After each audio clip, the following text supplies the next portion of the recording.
Hello friends, हम आ चुके हैं अपने चैनल में। ठीक है, यहाँ पे दिया है मिक्स्ड ग्लैंड। ठीक, तो मिक्स्ड ग्लैंड का मतलब होता है मिश्रित ग्रंथि, जो कि मिक्स होता है किसी से। ठीक, दोज ग्लैंड यहाँ पे नहीं लिखा गया क्योंकि ग्लैंड ऊपर में दिया हुआ है, इसलिए दोज का भी यूज कर सकते हैं।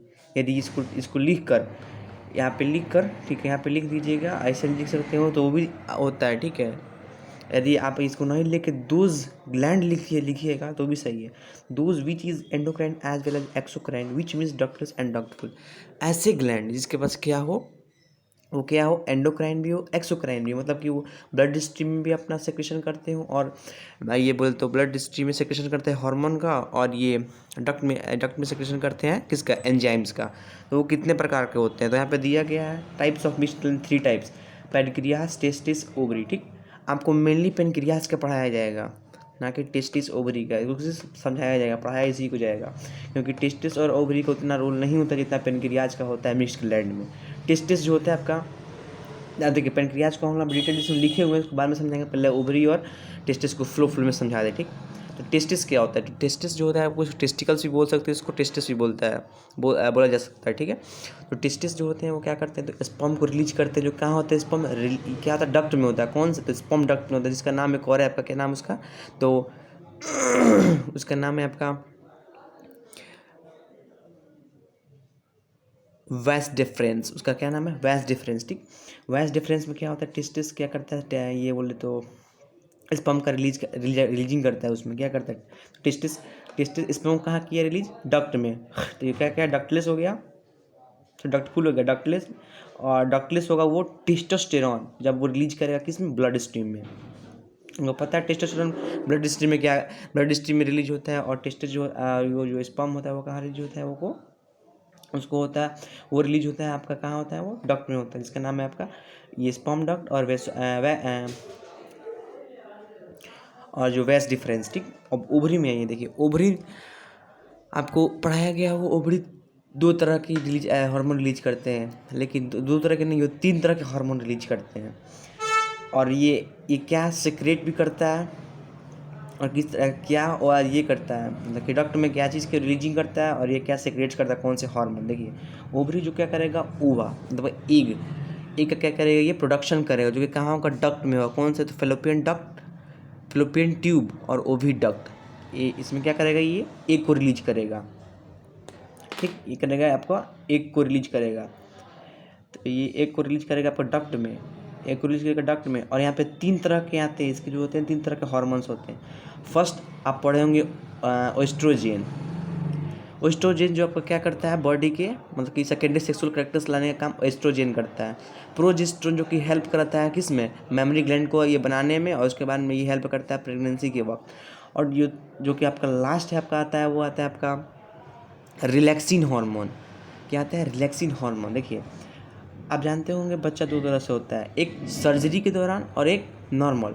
जो नॉर्मल बच्चा होता है वो उस टाइम पे जब होने वाला होता है, आपको डॉक्टर कहते हैं आपका नॉर्मल डिलीवरी हुआ है। ठीक, तो उस वक्त जबकि 9 मंथ्स का हो जाता है, 9 मंथ या 9 मंथ जब बीत जाते हैं, जिसमें बच्चा क्या हो गया, वो डेवलप पूरी तरह से डेवलप हो चुका है, वो फिटस में कन्वर्ट हो चुका है। ठीक, वो मतलब कि वो बाहर आने की तैयारी में। ठीक, तो उस टाइम में क्या होगा, आपका ओवरी जो होगा आपका एक और हार्मोन को रिलीज करती है, जिसका नाम है रिलैक्सिन हार्मोन। जिससे क्या होता है, जो कि ये होता है ना आपका यूट्रस जो होता है, यूट्रस का जो ओपनिंग होता है, यूट्रस का ओपनिंग और वजाइनल का ओपनिंग जो होता है, ठीक है, वो क्या करता है, उसको स्मूथ कर देता है, रिलैक्स कर देता है, मतलब कि स्मूथ कर देता है। स्मूथ करने पर क्या होता है कि वो फैलना स्टार्ट हो जाएगा। जब फैलेगा तो उसमें से क्या होगा, बच्चा अपने आप बाहर निकल जाएगा। ठीक, अपने आप नहीं निकलेगा, मतलब डॉक्टर की हेल्प से निकलेगा।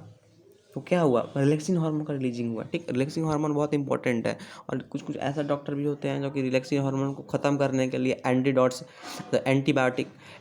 लिख देते हैं, कुछ ये कैप्सूल्स लिख देते हैं, कुछ ये बोले तो टैबलेट लिख देते हैं कि क्या उससे कि क्या हो जाए उसका ये रिलीजिंग हार्मोन क्या हो जाए, उसका बंद हो जाए, सॉरी रिलैक्सिंग हार्मोन क्या उसका बंद हो जाए। ठीक, और जिससे क्या हो गया कि सर्जरी में रुपये लगेगा, सर्जरी करने में उन लोगों को ये भी रुपया का चाहिए, मतलब रुपया के लिए उन लोग कुछ भी कर सकते हैं डॉक्टर। कुछ डॉक्टर ऐसे भी होते हैं। ठीक, तो ये टेस्टिस और ओवरी को फ्लो में समझा दिया। उसके बाद में पेनक्रियाज क्या होता है, तो pancreas it secrete insulin hormone in blood, और ये इंसुलिन को क्या करता है, ब्लड में रिलीजिंग करता है। ठीक, सेक्रेटिंग करता है। देखिए और इंसुलिन क्या करता है, तो ये इंसुलिन की कमी से क्या हो सकता है, इंसुलिन के ज़्यादा बढ़ने से क्या हो सकता है, इंसुलिन जो होता है मेंटेन करता है ब्लड शुगर लेवल को, या ग्लूकोज लेवल भी बोल सकते हैं इसको। यदि इंसुलिन का सिक्रेशन कम हुआ तो ब्लड प्रेशर क्या होगा, हाई होगा। ठीक, देखिएगा, इंसुलिन कम होगा तो ब्लड हाई होगा, blood level, glucose level high होगा, ठीक, शुगर लेवल। और इंसुलिन का यदि अमाउंट में हुआ तो मेंटेन रहेगा, ऊपर यदि इंसुलिन ज़्यादा हो गया तो इसका कोई इस पर प्रभाव नहीं पड़ेगा, ठीक। लेकिन कम हो तो प्रभाव पड़ सकता है किस पे, ये शुगर लेवल पे, ठीक। और पेनक्रियाटिक जूस इंडक्ट, और पेनक्रियाटिक जूस क्या करता है, जूस को रिलीज करता है, और सॉरी पेनक्रियाज क्या होता है, पेनक्रियाटिक जूस को रिलीज करता है, पेनक्रियाटिक जूस जो होते हैं एंजाइम को रिलीज करता है। और जो पेनक्रियाज जो पेनक्रियाटिक जूस को कहाँ रिलीज करता है, तो डक्ट में, किस डक्ट में, तो ये आपका डिओडेनम है। डिओडेनम कहाँ होता है, आपका स्मॉल इंटेस्टाइन के डक्ट है, स्मॉल इंटेस्टाइन में पाया जाता है डिओडेनम, ठीक। उसमें क्या करता है, इसको ये रिलीज कर देता है। Note, each day our pancreas make 8 ounces pancreatic juice. देखिए, हमारे रोज़मर्रा की ज़िंदगी में, डेली लाइफ में प्रत्येक दिन मतलब ईच डे क्या करता है, आपका पेनक्रियाटिक जूस जो है ना, पेनक्रियाज में पेनक्रियाटिक जूस को कितना बनाता है, तो 8 ounces बनाता है, 8 ounces पर डे की बनाता है, 8 ounces। आउंसेस का मतलब हुआ 1 ounce is equal to 28 grams, तो 8 ounces is equal to 224 grams, तो 224 ग्राम क्या कहता है डेली, ये क्या कहता है पेनक्रियाटिक जूस को बनाते रहता है, कौन, pancreas. Pancreatic juice which release 3 types of, pancreatic juice है किस मतलब कि क्या करता है, विच रिलीजेज 3 टाइप्स ऑफ एंजाइम, और 3 तरह के एंजाइम को रिलीज करता है, कौन, पेनक्रियाटिक जूस। वो कौन कौन से हैं, वो आपको पढ़ लिया जाए। लाइपेज, एमाइलेज और ट्रिप्सिन। लाइपेज, एमाइलेज और ट्रिप्सिन, जिसको हम लोग एक शॉर्ट फॉर्म में भी जानते हैं, शॉर्ट फॉर्म में बोल सकते हैं उसको लैट। क्या बोल सकते हैं उसको, लैट। लाइपेज, इट डाइजेस्ट फैट्स, जो वसा होती है उसके ये करने में क्या करता है, लाइपेज मदद करता है उसको डाइजेस्ट करने में। अमाइलेज, अमाइलेज को अमाइलेज जो होता है, इट डाइजेस्ट कार्बोहाइड्रेट, और ये क्या करता है, कार्बोहाइड्रेट को पचा देता है।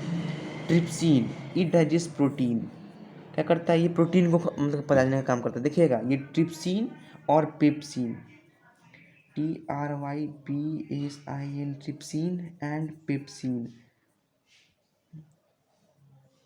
पेप्सिन, देखिए दोनों का काम एक ही है, प्रोटीन को डाइजेस्ट करना, लेकिन दोनों अलग अलग चीज़ से रिलीज होते हैं, ठीक।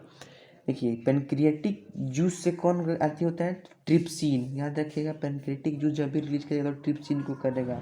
और डाइजेस्टिव ग्लैंड जो होगा वो डाइजेस्टिव जूस को क्या कहता है, डाइजेशन में कौन सा ये करेगा, मतलब रिलीज करेगा एंजाइम को, तो पेप्सिन।